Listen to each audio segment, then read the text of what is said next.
ہر انسان کی یہ خواہش ہوتی ہے اور اس کی جستجو ہوتی ہے کہ میں جو دعا کروں اللہ تعالیٰ اس دعا کو قبول کر لے اور اس کے اثرات ظاہر ہو جائیں۔ تو آئیے میں آج آپ کے سامنے 3 ایسے اوقات بیان کرتا ہوں کہ جس وقت کے اندر دعا مانگی جائے خالق کائنات اس دعا کو قبول فرماتا ہے۔ حضور نبی کریم صلی اللہ علیہ وسلم نے ارشاد فرمایا، جس کو مسلم شریف میں بیان کیا گیا، کہ جمعہ کے دن میں ایک ایسا وقت ہے کہ اگر کوئی مسلمان اسے پا کر اس وقت میں اللہ تعالیٰ سے جو بھی دعا مانگے، اللہ تعالیٰ جل شانہ اس کی دعا کو ضرور قبول فرماتا ہے۔ اور مسلم شریف میں ایک اور مقام پر یہ ارشاد فرمایا کہ وہ وقت جس کی لوگ خواہش کرتے ہیں وہ عصر کی نماز کے بعد سے لے کر غروب آفتاب کے درمیان ہے، وہ ایک ساتھ ہے۔ اور اس وقت اگر کوئی مسجد میں بیٹھ کر اعتکاف کر کے اللہ تعالیٰ سے دعا مانگے، ذکر و اذکار کرے، تو اس وقت دعا قبول ہی قبول ہے، کبھی مردود نہیں ہوگی، اس کے اثرات جو ہے بہت جلد ظاہر ہوں گے۔ یوں ہی یہ بھی کہا گیا ہے کہ 2 خطبوں کے درمیان میں جو دعا مانگی جائے خالق کائنات جل شانہ اس دعا کو بھی قبول فرماتا ہے۔ یعنی جمعہ کے دن جب امام پہلا خطبہ پڑھتا ہے تو اس وقت اپنے دل ہی دل میں دعا مانگے اور زبان سے الفاظ نہ کہے، کیونکہ خطبہ کے وقت جو دوسری اذان ہوتی ہے، دوسری اذان سے دونوں خطبوں تک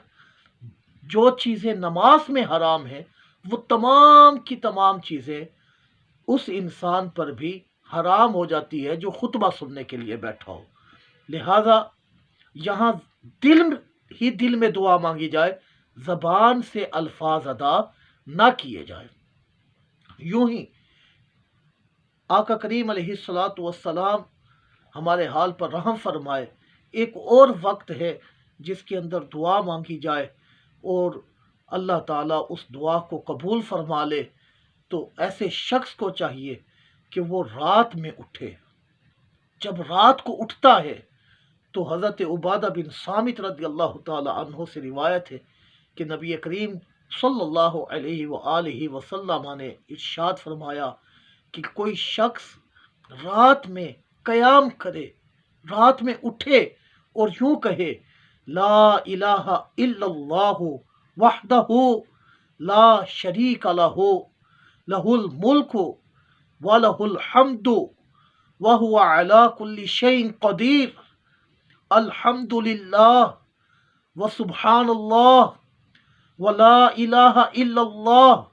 واللہ اکبر ولا حول ولا قوت الا باللہ۔ پھر کہے اللہم اغفر لی، یا پھر کوئی اور دعائے معصورہ کہے،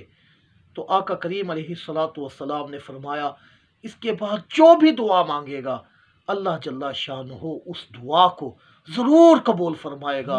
اور وہ قبولیت کے اس مرتبے اور مقام کو پہنچے گی کہ اسے کسی چیز کی حاجت نہ رہے گی۔ یوں ہی علماء فرماتے ہیں کہ آقا کریم علیہ الصلاۃ والسلام کے اقوال سے بھی یہ بات ظاہر ہوتی ہے کہ آپ علیہ الصلاۃ والسلام نے ارشاد فرمایا کہ انسان سجدے کی حالت میں اللہ جل شانہ کے بہت زیادہ قریب ہوتا ہے، اس کی رحمت سے بہت زیادہ قریب ہوتا ہے، تو اس وقت انسان کو چاہیے کہ وہ اللہ تعالیٰ سے بکثرت دعا کرے۔ سجدہ شکر میں یا اس کے علاوہ، یا ایک روایت میں یہ بھی آیا کہ جو شخص سجدہ کرتا ہے اور نماز پڑھتا ہے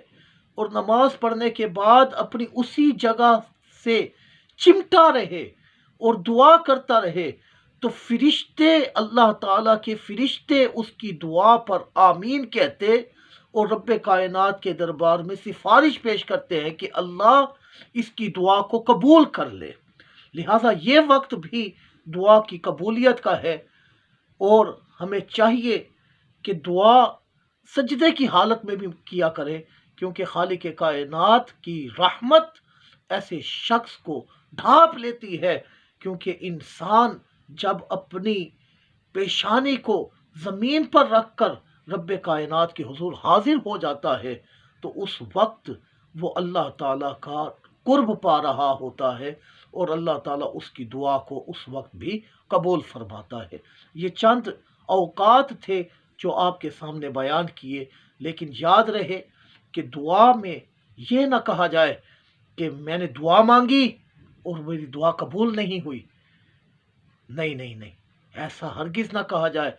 ہمیشہ دعا مانگیے اور اللہ کی رحمت سے امید رکھیے کہ جو مانگا ہے خالق کائنات وہ عطا کرے گا۔ تو اس حسن ظن کی بنا پر بھی رب کائنات جل شانہ اپنے بندے کی دعا کو قبول فرما لیتا ہے، لیکن جلدی کرنے والے کی دعا قبول نہیں ہوتی۔ اللہ تعالی ہمیں